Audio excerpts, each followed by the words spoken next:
All right, guys, welcome back for another video. I just want to do a brief update to the Bitcoin Trading Journal series and kind of walk down from the lower time frames to the higher time frames.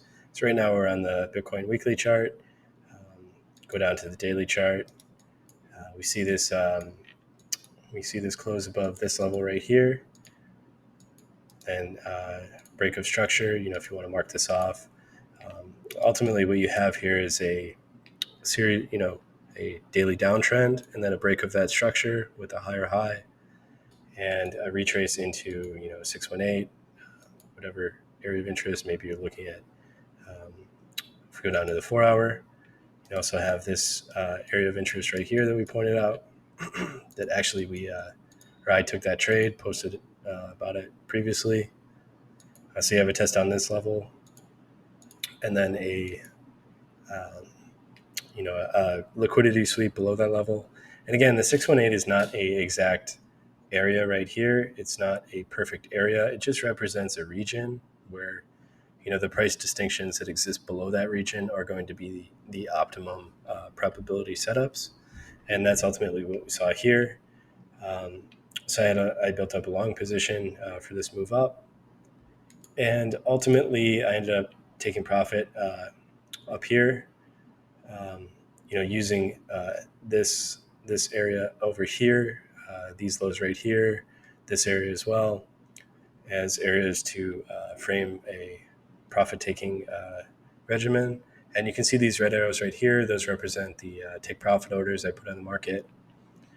And ultimately now we see a pretty significant retrace back to this area of impulsive price movement. And really what we're seeing is a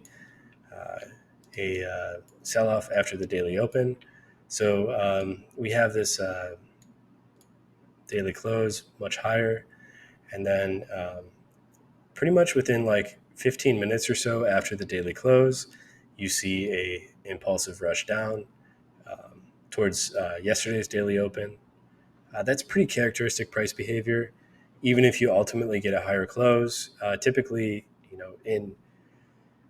what you'll see in bullish formations is you'll see the open immediately after the open. Price will run lower, grab liquidity to the downside before ultimately extending the rally to the upside and and ultimately closing higher.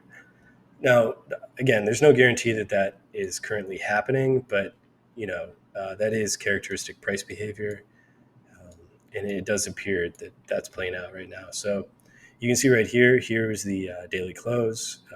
You get the daily open, and then price starts to sink after that. And ultimately, I was added a little bit of risk on the retest of this area right here. Price has kind of cut through that, and now I'm kind of in the red on this position. But I'm happy to manage it. Make sure that whatever risk needs to be mitigated is mitigated. It does seem like we're seeing a little bit of a bounce off those areas right there. Your thicker areas of interest as well. This is a good example of how if you may want to be a little bit more conservative on your entries, because you see here it pushed into this area of interest right here and push beyond the wicks. Sometimes you'll just get a test of the wicks. Sometimes it'll push further into the bodies. So it really comes down to, are you more comfortable with, having more underwater trades, or are you more comfortable with, would you rather have less underwater trades, but, get front run on a lot of your orders? Well, that's kind of the difference between the bodies and the wicks. But just something to think about.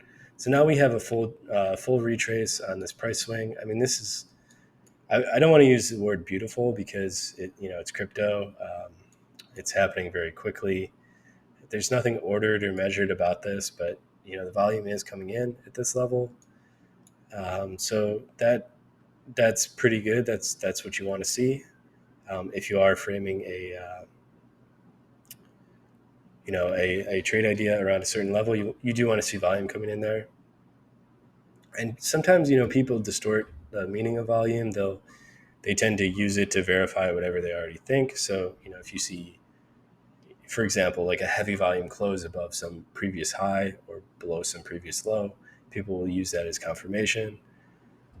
Um, it may be in some instances, but in other instances, it may be the opposite. It may be signifying kind of the opposite type of trade idea than you have in mind. But ultimately, what the volume does tell you unequivocally is that, whatever is occurring right here, that it's occurring with some degree of consensus within the market, in the sense that the price, the volume that price is trading in this region is significant relative to previous periods, meaning that there's some type of consensus in the market, and that ultimately whatever level is formed around this level, it is very valid, right? It's not there's less noise to signal in heavy volume environments. And so right here we see this initial bounce off this level. Let's go down to a 3-minute chart, see what we got here. Yeah, again, it's just bouncing into that level. Nothing crazy yet. Um, Really, there's no real significant areas to manage risk. I mean, you got to go down to the 1-minute chart. This area here is a very clear area to me as well. So I would roughly do a take profit at the 30555 level. And that would be the initial area I'd be looking to manage risk on this position. Of course, much higher as well. But it's good just to have that initial take profit there, just to give you the opportunity to start something out. Again, I don't have the stop loss order in place right now because, ultimately, price really hasn't had an opportunity to even react off this level, at least on a significant time frame. But as that reaction becomes more clear, maybe there's more opportunity to work with this price action on the right side of the chart. Then I'll get more dynamic with my risk management. Really, the area of interest, I think right now that we've got a clear reaction off this level would be below these levels right here. Would be an area to at least start managing risk. But really, for all intents and purposes, the area that I do want to be looking at is a 4-hour close below these lows right here, because ultimately you do have this new behavior, right? You break this, for lack of a better term, period of lower highs and lower lows on the 4-hour. This price drifts lower, and then you get a change of behavior, a higher low. So really, these lows that represent the higher low are the areas of interest. If these lows get lost on a closing basis on a 4-hour, that's really my big invalidation. That's the point at which I would just exit this position and check back, reassess with the market. Obviously, what I think is happening is not happening. Um, so it's always helpful to have that clear invalidation, and the fact that price is so close to that invalidation, for a lot of people, they interpret that as a negative thing, but really, it's really a positive thing because just factoring in all the different macro dynamics, macro factors. I mean, ultimately, I'm looking for this trade really to expand and fill the liquidity void, which roughly means you know a $6,000 expansion up into this area up here. So if we're looking at a $6,000 expansion, and we've got, what do we got here?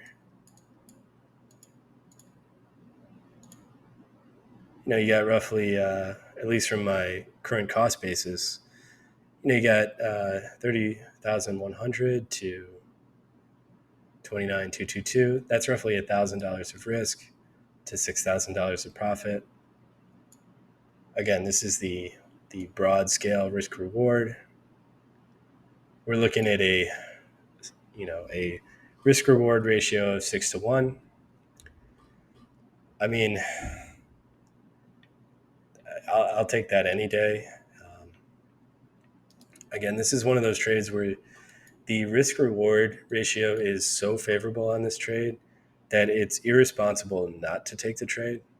And that might sound counterintuitive because, you think, well, you never have to take a trade. Well, if you're a risk manager, you also have to incorporate into your methodology the risk of price going to the upside. I mean, if price initiates sort of a short squeeze type behavior, a quick and aggressive squeeze up to fill this area of inefficiency, that is pretty characteristic for bear markets. If you're of the mindset that we're in a bear market, then you should also expect short squeezes as well.